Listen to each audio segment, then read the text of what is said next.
बिस्मिल्लाहिर्रहमानिर्रहीम, अस्सलाम वालेकुम। नाज़रीन, प्रोग्राम खेत खलियान में खुश आमदीद। मैं हूं आपका होस्ट मोहसिन कमर। नाज़रीन, आप जानते हैं कि प्रोग्राम खेत खलियान सच टीवी और पीआरसी की मुश्तरका पेशकश है। प्रोग्राम में हम ज़रूरी तहकीक पे बात करते हैं कि जो एनएआरसी में और पीआरसी में ज़रूरी तहकीक हो रही है वो हम आप तक लेके आते हैं ताकि किसान जो हैं इससे फ़ायदा उठा सकें। प्रोग्राम में हमारे साथ ज़रूरी साइंसदान होते हैं, ज़रूरी माहिरीन होते हैं जो आप तक जो ज़रूरी तहकीक है और जो मुशाहदात किए गए हैं उनके नतीजे में जो नताइज हासिल किए गए हैं कि कौन सी वैराइटीज़ आपको काश्त करनी चाहिए, ये सारी तफसीलात आप तक पहुँचती हैं। और इसके साथ साथ ग़िज़ाई अजनास पर बात की जाती है कि कौन सी ग़िज़ाई अजनास ऐसी हैं जो इंसानी सेहत के लिए ज़्यादा मुफीद हैं। आज के प्रोग्राम में हम पल्सेस यानी दालों पे बात करेंगे कि दालों की काश्त किस तरह से की जा सकती है, पाकिस्तान में कौन सी ऐसी दालें हैं जिनको काश्त किया जा सकता है और उसके क्या फ़वाइद हो सकते हैं। प्रोग्राम में हमारे साथ बहुत ही मोअज़्ज़ज़ मेहमान शरीक हैं। आप नेशनल कोऑर्डिनेटर एनएआरसी हैं, जो पल्सेस डिपार्टमेंट है उसके आप नेशनल कोऑर्डिनेटर हैं। हमारे साथ आज प्रोग्राम में शरीक हैं डॉक्टर असगर अली साहब। अस्सलाम वालेकुम डॉक्टर साहब। डॉक्टर साहब, थैंक यू वेरी मच, आपने हमें टाइम दिया और सबसे बढ़ के कि आप हमें फील्ड में लेके आए कि जहाँ पे आपकी ये रिसर्च चल रही है। डॉक्टर साहब, सबसे पहले ये बताइए कि पल्सेस की अगर अफादियत की बात की जाए, एक तो उसकी अफादियत है कि काश्त किया जाए तो उसकी क्या अफादियत हो सकती है, उससे हट के जो आम इजनास आम ग़िज़ाई ज़रूरत के मुताबिक है, तो पल्सेस की अफादियत क्या है, दालों की क्या अफादियत है? अफादियत के लिहाज से आपने सही कहा, इसकी दोनों तरह से अफादियत है। एक तो ये कि ये जो ज़मीन है उसकी जो ताकत है उसको बढ़ाती हैं, इसलिए कि ये ताकत लेती नहीं है, ताकत देती है ज़मीन को, यानी कि दूसरी फसलों की बारिश।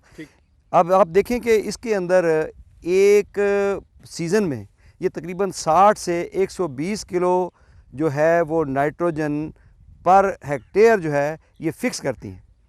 यानी कि अब जब काट लेंगे इस फसल को तो तकरीबन 2, 3, 4 बोरियां यूरिया की, अब मैं मिसाल देता हूँ एक लेमैन के लिए, एक आम किसान के लिए, कि 2, 3, 4 बोरियां यूरिया की छोड़ कर जाएगा। जबकि उसके बाद जो फसल आएगी उसमें उसकी जो नाइट्रोजन की ज़रूरत है वो उसको डालने की ज़रूरत नहीं है। अच्छा, दूसरी तरफ जब आप ग़िज़ाइयत की बात करते हैं इंसानों के लिए, तो इसके अंदर 30% जो है या 30% इसके अंदर प्रोटीन होता है। यानी कि तकरीबन ये गोश्त का नेमल बदन है, आम तौर पे कहा जाता है। तीसरी चीज़ कि ये जो है इनकी जो पानी की ज़रूरियात हैं दालों की वो बहुत कम है, और इसको आप उन इलाकों में काश्त कर सकते हैं जहाँ पर पानी कम हो। और हम जो है यहाँ पर जो तहकीक कर रहे हैं, हम यही कर रहे हैं कि इसको जो है जो बारानी इलाकों में या बारिश के पानी पे किस तरीके से हम इसको काश्त करें, और कम से कम पानी में, और जो जहाँ पर पानी अगर है अवेलेबल तो उसको भी कम से कम पानी वाली किस्में हम तैयार करें, ताकि जो है उसके ऊपर हमारी जो इरिगेशन की रिक्वायरमेंट्स हैं वो कम से कम हो, क्योंकि पानी हमारे लिए एक बड़ी अहम चीज़ है जो कि इतना वाफर नहीं है कि हम उसको हर जगह पे अप्लाई कर सकते हैं। बिल्कुल सही फरमाया कि दालें जो हैं ये गोश्त का नेमुल बदल हो सकते हैं। जैसे आपने फरमाया कि 30% प्रोटीन इनसे हासिल की जा सकती है जो आपको रेड मीट से आलमोस्ट मिल रही होती है। सो डॉक्टर साहब, ये बताइए कि क्या वजह है कि अगर ये गोश्त का नेमुल बदल है तो इसमें भी कोई शक नहीं है कि इनकी जो प्राइस है आम मार्केट में वो भी गोश्त के रेट पे तकरीबन जा चुकी है। अगर हम आम सारिफ की बात करें तो बहुत महंगी है, 170 रुपये 160 रुपये पर केजी के हिसाब से, जबकि मैं देख सकता हूँ कि दालें तो हमारी अपनी ज़मीन पर उगती हैं। तो अगर हम अपनी ज़मीन पे ही दालें उगा सकते हैं तो क्या वजह है कि हमारे मुल्क में दालें इतनी महंगी हैं? क्या इसकी वजह ये है कि पाकिस्तान में ये ज़रूरत के मुताबिक काश्त नहीं हो रही है, हम अपनी ज़रूरत की दालें यहाँ पे प्रोड्यूस नहीं कर रहे हैं? हाँ, बड़ी अच्छी बात आपने कही, लेकिन मैं थोड़ा सा यहाँ पर आपको करेक्ट करना चाहता हूँ कि मार्केट प्राइस जो है ना वो पिछले 1-2 साल में काफ़ी कम हुई है। अब ऐसा नहीं है कि ये गोश्त के बराबर है इसकी कीमत, तकरीबन अब 90-80 रुपये किलो से लेकर 120 रुपये तक ये बिक रही हैं। ठीक है, तो आपकी पहली बात जो ज़रा मैं नाज़रीन तक भी पहुंचाना चाहूँगा कि अब जो है ना वो इसलिए कि हमारी कोशिशों से अगर हम इसकी बात भी कर लें, जो कहने का मकसद है कि अगर हम इसकी बात भी कर लें तो दालें स्टिल एक्सपेंसिव है। जो मेरा कहने का मकसद है वो ये है कि जो जिस तरह से कहा जाता है दाल अगर हमारे अपने मुल्क में काश्त हो रही है तो इसकी कीमत इससे कहीं कम हो सकती है। तो क्या वजह है कि ये स्टिल जो है ये बिल्कुल गरीब आदमी की पहुँच से अभी भी बाहर है? मैं बताता हूँ, उसका ये है कि ये जहाँ ये इतनी हार्डी क्रॉप्स हैं, यानी कि आम तौर पे कहा जाता है कि दालें वहाँ पर उगाई जा सकती हैं जहाँ पर कुछ भी नहीं उगाया जा सकता। ठीक है, एक तरफ तो हार्डी क्रॉप्स हैं, लेकिन दूसरी तरफ ये उतनी ही मैनेज करना, मैनेजमेंट के लिहाज से ये मुश्किल तरीन क्रॉप्स हैं। इसलिए कि ये जो है जड़ी बूटियों के ख़िलाफ़ जो है इतनी इनके अंदर क़ुव्वत मुदाफ़ियत नहीं होती, क्योंकि ये स्लो ग्रोइंग है, आहिस्ता आहिस्ता बढ़ती हैं। ये दूसरी तरह नहीं है कि जो दूसरी फसलें होती हैं उनकी तरह, तो जड़ी बूटियाँ इनके ऊपर जो है ना छा जाती हैं, और जड़ी बूटियाँ जो है ना इनका इतना नुकसान करती हैं कि अगर आप उनको कंट्रोल ना करें तो आप कुछ भी पैदावार हासिल नहीं कर सकते। अच्छा, दूसरी तरफ इनकी मैकेनाइजेशन जो है वो मुल्क में अभी तक नहीं हुई। हमने अपनी तहकीक के बाद हम इस नतीजे पे पहुँचे, हमने 3 प्रॉब्लम जो है ना आइडेंटिफाई किए। एक तो जो है ना सीड, क्वालिटी सीड वो कोने कोने में नहीं जा रहा, किसान तक नहीं पहुँच रहा। दूसरा जो है ना वीड मैनेजमेंट जो है वो इसलिए कि जो मैनुअल है अगर हाथ से किसान करता है तो ये जो है इकनॉमिकल नहीं रह जाती, वो इसकी जो अफादियत इससे जो वो हासिल करेगा आमदन, उससे कहीं ज़्यादा उसका ख़र्चा आ जाएगा, क्योंकि लेबर एक्सपेंसिव है। और उसके अलावा तीसरा जो है वो मैकेनाइजेशन है। जिस तरह गंदम है, गंदम हर कोई आराम से उगा लेता है, उसके जो सीड हर जगह अवेलेबल है, उसमें जड़ी बूटियों के लिए स्प्रे मौजूद हैं, स्प्रे किया जड़ी बूटियाँ ख़त्म, कंबाइन हार्वेस्टर लगाया और वो काट कर जो है ना चंद घंटों में वो खेत जो है ना अगली फसल के लिए अवेलेबल हो जाता है। जबकि दालों के लिए क्योंकि मैकेनाइजेशन नहीं है, जड़ी बूटियों का कंट्रोल नहीं है, और सीड जो है ना वो मुल्क के कोने कोने में जो सर्टिफाइड सीड है, क्वालिटी सीड जो है, हम जो तरक्की दादा अक़साम जो हम सिफारिश करते हैं उनका बीज नहीं मिलता। अच्छा, अब मैं आता हूं कि हमने किया क्या है। डॉक्टर साहब, यहाँ पे मैं ये जानना चाहूँगा कि ये 3 प्रॉब्लम्स हमने आइडेंटिफाई कर लिए कि हमारा मसला बीज का है, उसके साथ साथ जड़ी बूटियों का कंट्रोल वो बहुत बड़ा मसला है, और उसके बाद जो मशीनरी इसके अंदर चाहिए, चूँकि मैनुअली अगर हर पौधे से आप हैंड पिक करेंगे, जो उसका फल है, जो दाल उसको हाथ से तोड़ेंगे, तो वो बहुत एक लेंथी प्रोसेस होगा, लेबर इंटेंसिव हो जाएगा, इतनी लेबर नहीं आप प्रोड्यूस कर सकते, और अगर इतनी लेबर लगाएंगे तो महंगा बहुत हो जाएगा। सो उसके लिए हार्वेस्टर ऐसे होने चाहिए, ऐसी मशीन होनी चाहिए। बिल्कुल सही है। हल क्या है? अगर हम बात करें कि जो सोल्यूशंस की बात की जाए, क्या हल है, और स्टेक होल्डर्स कौन कौन से इन्वॉल्व हैं? यानी अगर क्या ये जो किसान है उसका क्या रोल होना चाहिए, गवर्नमेंट का क्या रोल होना चाहिए, रिसर्च सेंटर्स का क्या रोल होना चाहिए, प्राइवेट मार्केट का क्या रोल होना चाहिए? देखिए, सबसे पहले तो चूंकि मैं एक साइंटिस्ट हूँ, हम रिसर्च कर रहे हैं, हम तहकीक के ज़रिए हमने इन तीनों प्रॉब्लम्स को एड्रेस किया। सबसे पहले हमने सीड को पकड़ा। सीड के लिए हमने एक जिसको कहते हैं ना सेल्फ सस्टेनेबल सिस्टम वो दिया। वो क्या है कि हमारे यहाँ पर PRC एग्रोटेक कंपनी है जिससे जो फंडिंग करती है। हम यहाँ पर जो है प्री बेसिक सीड हम उगाते हैं, उससे जो है ना वो बेसिक सीड या फाउंडेशन सीड बनता है जो कि सर्टिफाई होता है। वो जो पेटको है जो उस पर इन्वेस्टमेंट आती है वो उसमें उसको बेचकर और रिकवर करती है। हम जो है ना एक साल में तकरीबन कोई 1000-1500 एकड़ का सीड जो है ना वो प्रोड्यूस कर रहे हैं। वो फिर सिस्टम में जाता है, और चूंकि ये सेल्फ पॉलिनेटेड क्रॉप्स हैं, यानी कि ये हाइब्रिड की तरह नहीं है कि हर साल आपको नया बीज खरीदना पड़ेगा। अगर किसान हमारे जो है ना हमसे ताउन करें और अपने बीज को मिक्स होने से बचाएं तो वो उसको साल हर साल उसको इस्तेमाल कर सकते हैं, कोई उसमें मसला नहीं है। दूसरा जो है ना हमने मसले को हल इस तरह से किया कि हम जो है ना 2004-05 से जड़ी बूटियों के तदारक के लिए हम तहकीक कर रहे थे, क्योंकि एक होता है प्री इमरजेंस, एक होता है पोस्ट इमरजेंस। प्री इमरजेंस उसको कहते हैं कि जो फसल के उगने से पहले हमने बहुत सारे हर्बिसाइड इस्तेमाल किए और करते भी रहे, लेकिन किसान ने उसको अडॉप्ट नहीं किया, उसको जो है नहीं अपनाया।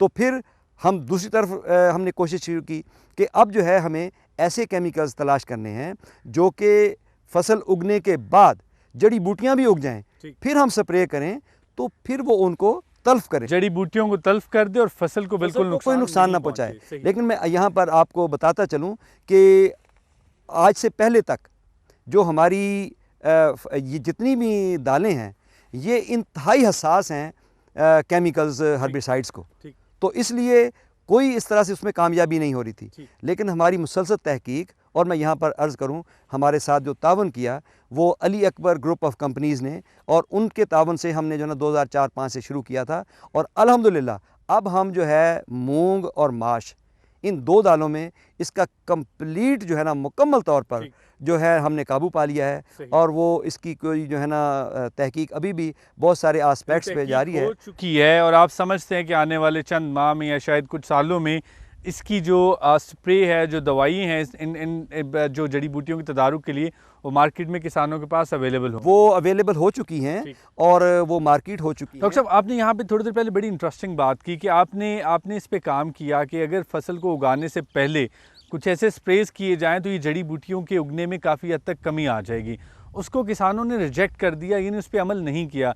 तो ये क्या ये बिहेवियर है कि जो चेंज होती है, एक नई चीज़ है, उसकी अडॉप्टेशन का हमारे किसानों का बिहेवियर है, डेमोस्ट्रेशन का मसला है, पायलट प्रोजेक्ट नहीं है, क्या वजह है? दरअसल जो प्री इमरजेंस होती है ना, जो फसल के उगने से पहले करते हैं, वो उतना जड़ी बूटियों का कंट्रोल करती नहीं है। ठीक। वो तकरीबन कोई 20, 30, 40, 50%। ठीक। तो फिर भी जड़ी बूटियाँ हो जाती थी। जड़ी बूटियाँ होती बहुत ज़्यादा हैं। सही। तो किसानों ने फिर कहा कि एक तो हम खर्चा भी करें और मुकम्मल उसका इलाज भी ना हो। लेकिन ये जो पोस्ट इमरजेंस है, जो फसल के उगने के बाद जड़ी बूटियाँ जब कंप्लीट उग जाती हैं, मिसाल के तौर पर अब ये जो मूंग और माश के आप खेत में खड़े हैं, आप इसमें अगर नज़र दौड़ाएं, आपको कोई जड़ी बूटी नज़र नहीं आएगी। हमने जो है ना वो बूम स्प्रे के साथ स्प्रे किया 3 से 4 हफ्ते के उगने के बाद इसको, और एक भी जड़ी बूटी नहीं रही। और वो दोनों जो जड़ी बूटियाँ मार जो अद्वियात हैं, जो दवाएं हैं, वो उनका नाम एक का कार्नर है जो कि नोकीले पत्तों वाली है, घासनुमा जड़ी बूटियों को तल्फ करती है। दूसरी का नाम हाल्ट है जो चौड़े पत्तों वाली हैं। ये दोनों जो है ना मार्केट में अवेलेबल हैं और ये Ali Akbar group of companies जो है ना वो बना रहे हैं। डॉक्टर साहब, अगर हम इस मौजू पे बात करें कि जो किसान है, हम चाहते हैं कि उसको मोटिवेट किया जाए, क्योंकि सीड पे आपने बता दिया कि सीड आप बेहतरीन सीड बना चुके हैं। आपने बताया किसान चाहे तो एक बार जो सीड हासिल कर लिया जाए, अगर उसको मिक्स नहीं होने दे तो उसको दोबारा सीड खरीदने की ज़रूरत नहीं है। जड़ी बूटियों का आपने बताया कि मार्केट में अद्वियात आ चुकी हैं जो कि टेस्टेड और अप्रूव्ड हैं कि वो काफ़ी फ़ाल किरदार अदा कर रही हैं। तो किस तरह से किसानों को मोटिवेट किया जाए? मैं चाहूँगा कुछ अफादियत बताइए कि जो किसान इसकी जगह पे दूसरी क्रॉप्स ले रहे हैं, अगर वो उन क्रॉप्स के साथ साथ पल्सेस भी लगाएं, दालें भी लगाएं, तो उनको क्या बेनिफिट हो सकता है? वही मैंने कहा ना कि ये इजी क्रॉप नहीं है। हमने जो है सीड का मसला हल किया, जड़ी बूटियों का मसला हल किया, ख़ास तौर पर अब इसमें अभी चने और मसूर का मसला आधा हल हो गया है, आधा रहता है जड़ी बूटियों के लिहाज से।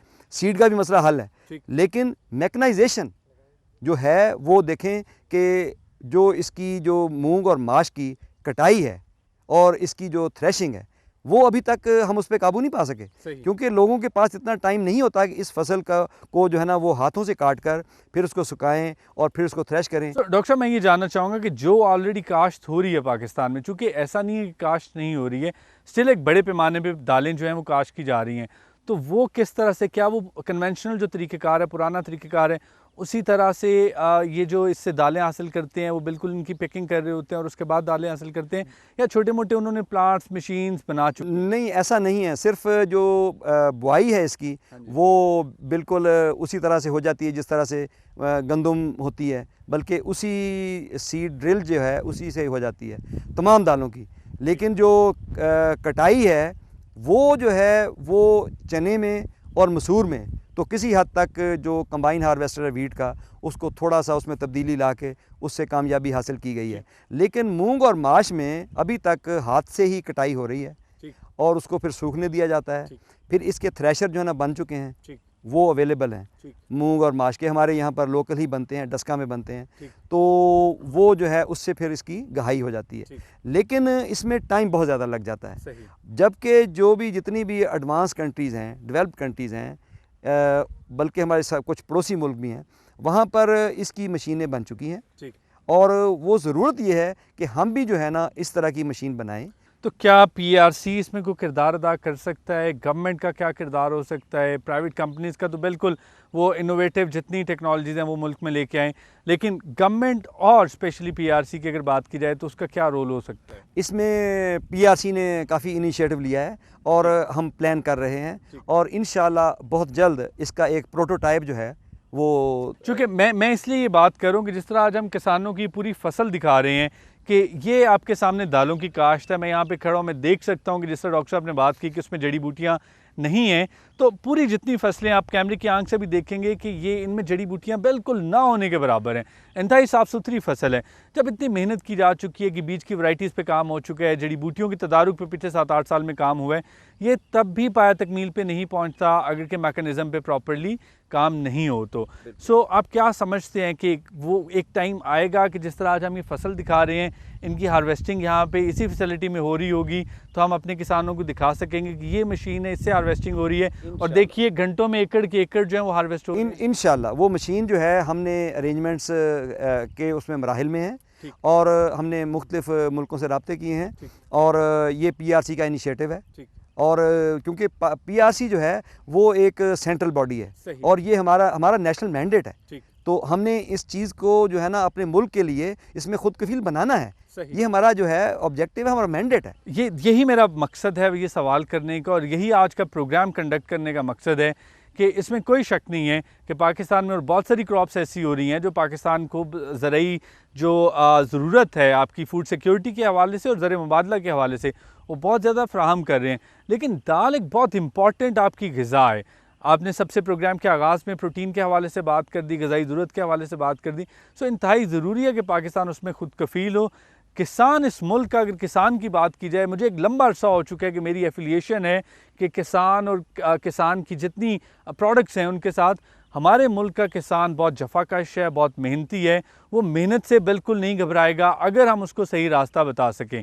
उसने इस मुल्क की हमेशा फूड सिक्योरिटी की ज़रूरत पूरी की है। वो दालों की जो दालों सिक्योरिटी के हवाले से हम लोग थोड़ा सा पीछे हैं, वो भी पूरी कर सकते हैं। तो आप समझते हैं कि हम लोग ये मशीनरी के आने के बाद पाकिस्तान में पल्सेस के हवाले से मेजर ब्रेक थ्रू हो सकते हैं? बिल्कुल, ये जो मैंने 3 प्रॉब्लम आइडेंटिफाई की है ना, जब हम किसानों के पास गए तो उनसे ही हमने ये फीडबैक ली है कि वो कहाँ कहाँ प्रॉब्लम फेस करते हैं। सही देखिए ना, किसमें हमने हर तरह की अच्छी से अच्छी बना ली, कम से कम पानी में वो बड़ी अच्छी पैदावार देती हैं। ठीक है, बीमारियों के खिलाफ कुव्वत मुदाफ़त रखती हैं। यहाँ पर जो आप देखते हैं ये सारी की सारी ये छोटे छोटे प्लॉट हैं, ये हमारे तहकीक के प्लॉट हैं और इनमें हर प्लॉट जो है ना एक मुख्तलिफ वैरायटी है, एक किस्म है और ये नेशनल टेस्टिंग सिस्टम में से जाती है और उसमें से जो ज़्यादा पैदावार देती है वो आगे वैरायटी बनकर और वो रिलीज़ की जाती है। तो वैरायटीज़ का प्रोसेस वो जारी है और अगर वो कोई 10 मन देती है तो हम उसको 20 मन या 30 मन या 40 मन या इस तरह से उसको ले जाने की कोशिश करते हैं जो है हमारे साथ। डॉक्टर साहब यहाँ पे मैं एक छोटा सा ब्रेक लेना, नाज़रीन यहाँ पे हम छोटा सा ब्रेक ले रहे हैं और ब्रेक के बाद जब वापस आएंगे तो क्रॉप बाय क्रॉप बात करेंगे। चना की बात होगी, मसूर की बात होगी, मूंग की बात होगी, तो ये सब बातें, लेकिन एक छोटे से ब्रेक के बाद।